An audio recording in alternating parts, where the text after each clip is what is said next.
तो आज मैं आपको एक अनोखी रहस्यमय कहानी सुनाऊंगी। अगर आप चैनल पर नए हैं तो अभी सब्सक्राइब कर ले। यह मेरा दूसरा नया चैनल है ताकि और भी रहस्यमय कहानी सबसे पहले आप तक पहुंचे तथा कहानी पूरा देखे, क्योंकि अंत में एक अनोखा रहस्य छुपा है। धन्यवाद। तो सुनिए। विंध्याचल पर्वत की हरी भरी ढलानों पर वनवासग्राम नाम का एक शांत गांव था। ये गांव अपने विशाल और पुराने पेड़ों के लिए प्रसिद्ध था।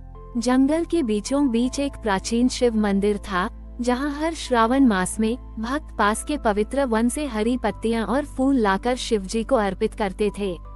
ये समर्पण केवल एक अनुष्ठान न बड़ी यह था, बल्कि गांव वालों की प्रकृति के प्रति श्रद्धा और जीवन के संतुलन को समझने का प्रतीक था, क्योंकि यह माना जाता था कि शिवजी की कृपा से ही उनके वन हरे भरे रहते हैं। परंतु पिछले कुछ दशकों से वनवासग्राम के लोगों में अहंकार और दूसरों को छोटा समझने की प्रवृत्ति बढ़ गई थी। वे विशाल वृक्षों को ही जंगल का असली आधार मानते थे और जमीन पर उगी छोटी घास या झाड़ियों को महत्व नहीं देते थे। हर कोई केवल बड़े पेड़ों की प्रशंसा करता था और छोटे पौधों को अनदेखा करता था। उनमें समानता और सभी जीवों के प्रति सम्मान की भावना कम हो गई थी और हर कोई केवल अपनी बड़ाई और दूसरों को नीचा दिखाने में लगा रहता था। इस बदलती हुई मानसिकता का परिणाम ये हुआ कि जंगल में अदृश्य असंतुलन बढ़ने लगा था। बड़े पेड़ तो थे, पर उनके नीचे की जमीन सूख रही थी, क्योंकि छोटी घास और झाड़ियां जो मिट्टी को बांध कर रखती थी, उन्हें उखाड़ा जा रहा था। जंगल में एक अजीब सी सूखापन और अशांति फैल गई थी। श्रावण मास नजदीक था, पर शिवजी को अर्पित करने लायक वैसी ताजी और जीवंत हरी पत्तियां और फूल नहीं बचे थे।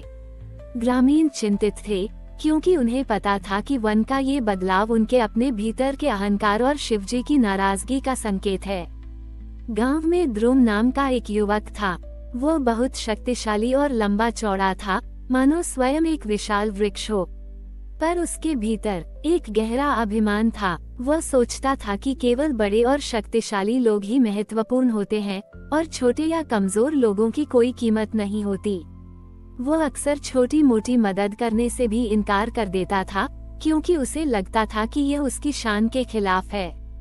उसका मन भी शिवजी की भक्ति से ज्यादा अपनी व्यक्तिगत श्रेष्ठता और प्रभुत्व पर केंद्रित था। श्रावण का महीना आया। जंगल में बड़े पेड़ तो खड़े थे, पर उनके नीचे की जमीन बंजर थी। मंदिर में कोई उत्साह नहीं था, क्योंकि शिवजी को चढ़ाने के लिए कोई विशेष वनस्पति नहीं थी। श्रावण के पहले सोमवार की सुबह थी। मंदिर में बैठे वृद्ध पुजारी ने, जो गांव की बदहाली और जंगल की सूखती जमीन को देख रहे थे, ध्रुव को अपने पास बुलाया। पुजारी ने शांत स्वर में कहा, ध्रुव, ये वन केवल विशाल वृक्षों का समूह नहीं है, ये जीवन का संतुलन है, जहाँ हर छोटा जीव महत्वपूर्ण है। यह इसलिए सूख रहा है क्योंकि हमारे भीतर अहंकार की जड़ बढ़ गई है, जो छोटे जीवों को अनदेखा करती है। शिवजी को केवल बड़ी भेंट न ही, बल्कि विनम्रता और सभी जीवों के प्रति सम्मान से प्रसन्न किया जाता है। जंगल तभी फिर से हरा भरा होगा जब तुम अपने भीतर ऊंचेपन का घमंड छोड़कर छोटी घास की नम्रता अपनाओगे। पुजारी ने ध्रुव को एक चुनौती दी। इस श्रावण में तुम्हें इस पूरे जंगल को फिर से हरा भरा करना होगा, अकेले ही। तुम्हें इसके लिए केवल बड़े पेड़ों की परवाह नहीं करनी है, बल्कि विशेष रूप से जमीन पर उगी सबसे छोटी और उपेक्षित घास और झाड़ियों को सींचना होगा, मानो वे शिवजी का ही अंश हों। तुम्हें अपने भीतर के अहंकार, भेदभाव और श्रेष्ठता के भावों को मिटाकर निस्वार्थ सेवा का अमृत बनाना होगा। ये तुम्हारा समता तप होगा। याद रखना, जब तक तुम्हारे भीतर का ऊंचेपन का भ्रम नहीं हटेगा, जंगल में फिर से जीवन का संतुलन नहीं लौटेगा। ध्रुव ने चुनौती सुनी। उसे यह काम असंभव लगा। वो कैसे अकेला छोटे पौधों की देखभाल कर सकता था, जब उसने जीवन भर केवल अपनी ताकत पर घमंड किया था। पर पुजारी की आंखों में उसे एक अजीब सा विश्वास और गहनता दिखी।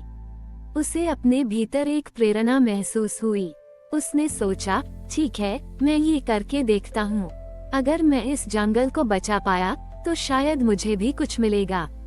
उसने चुनौती स्वीकार कर ली पर अभी भी उसके मन में संदेह और अपने अहंकार की एक छोटी सी छाया थी। ध्रुव ने चुनौती स्वीकार तो कर ली, पर अभी भी उसके मन में संदेह और अपने अहंकार की एक छोटी सी छाया थी। अगले ही दिन से उसने जंगल में सबसे छोटी और उपेक्षित घास और झाड़ियों को सींचना शुरू कर दिया। यह एक विशाल कार्य था। उसे जमीन पर झुककर काम करना पड़ता था, कांटों से उसके हाथ छिल जाते और जंगली कीड़े उसे परेशान करते। उसे यह बहुत कठिन लगा, उसका शरीर दुखने लगा और अहंकार हर पल उसे त्यागने के लिए उकसाता। उसे एहसास हुआ कि जिस छोटी चीज को वह कभी तुच्छ समझता था, वही अब उसके धैर्य और विनम्रता की परीक्षा ले रही थी। उसका श्रेष्ठता का भाव ही उसके भीतर अशांति का कारण था।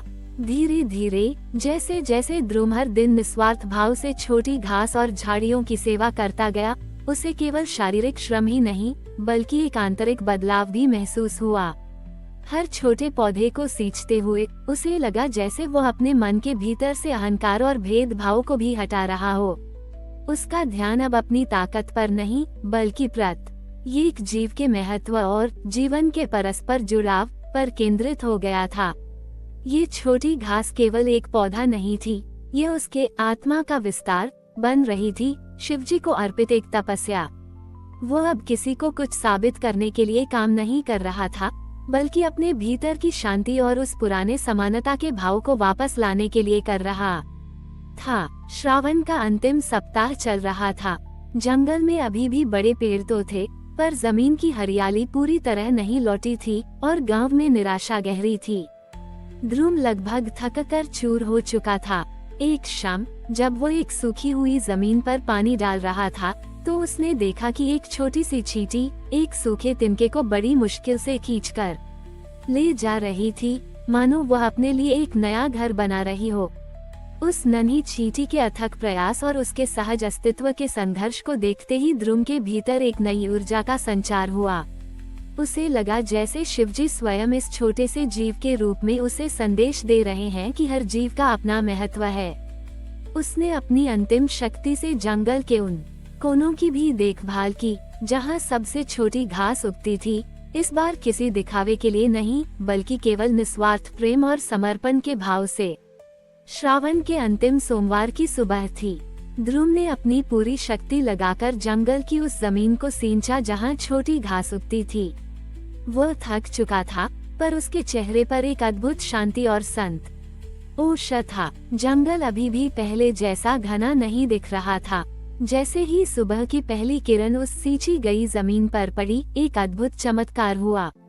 जंगल के बड़े पेड़ों के नीचे की सूखी जमीन अचानक हरी भरी हो गई। छोटी छोटी घास और रंग बिरंगे जंगली फूल तेजी से उगने लगे। उनकी हरियाली इतनी चमकदार थी कि ऐसा लगा मानो जमीन पर एक हरी चादर बिछ गई हो। जंगल से एक ऐसी ताजी और जीवनदायिनी सुगंध आने लगी जिसने पूरे गांव को भर दिया। हर जगह नए पौधे उगाए और पक्षी फिर से चहचहाने लगे, मानो जंगल शिवजी के आशीर्वाद से फिर से जी उठा हो। गांव वाले जो मंदिर में पूजा के लिए इकट्ठा हो रहे थे, उस अद्भुत दृश्य और जंगल की नई हरियाली से हैरान रह गए। उन्होंने देखा कि ध्रुव ने अकेले ही उस सूखी जमीन को हरा भरा कर दिया था। वे दौड़े दौड़े जंगल के पास आए और अपनी आंखों से उस पर फैली दिव्य हरियाली और खिले हुए फूलों को देखा। उनकी आंखों में आंसू थे, पर इस बार पश्चाताप और कृतज्ञता के आंसू थे। उन्हें अपनी अहंकार और ध्रुव के प्रति अपने उपेक्षा भरे व्यवहार पर बहुत शर्मिंदगी महसूस हुई। उन्हें एहसास हुआ कि शिवजी ने उन्हें केवल हरियाली ही नहीं दी थी, बल्कि निस्वार्थ सेवा, विनम्रता और सभी जीवों के प्रति समानता का महत्व भी सिखाया था। ध्रुव, जो कभी अहंकारी और दूसरों को छोटा समझने वाला था, अब वनवासग्राम के लिए एक प्रेरणा और सच्चा वनपाल बन गया। उसने गांव वालों को सिखाया कि सच्ची समृद्धि केवल बड़े और शक्तिशाली होने में नहीं, बल्कि हर छोटे जीव का सम्मान करने, निस्वार्थ भाव से उसकी सेवा करने और सभी के साथ समानता में निहित है। वनवासग्राम अब एक बार फिर अपनी हरियाली और आपसी प्रेम के लिए जाना जाने लगा, क्योंकि वहां अब विनम्रता और समता का निरंतर प्रवाह था। श्रावण का वह महीना और ध्रुव का वह समता तप वनवासग्राम के लिए एक शाश्वत कहानी बन गई। जो ये सिखाती है कि सच्ची दिव्यता तभी प्रकट होती है जब हम अपने अहंकार को त्याग कर विनम्रता से और निस्वार्थ प्रेम से सभी जीवों की सेवा करते हैं, चाहे वे कितने भी छोटे या बड़े क्यों न हो। और यही शिवजी का सच्चा आशीर्वाद है।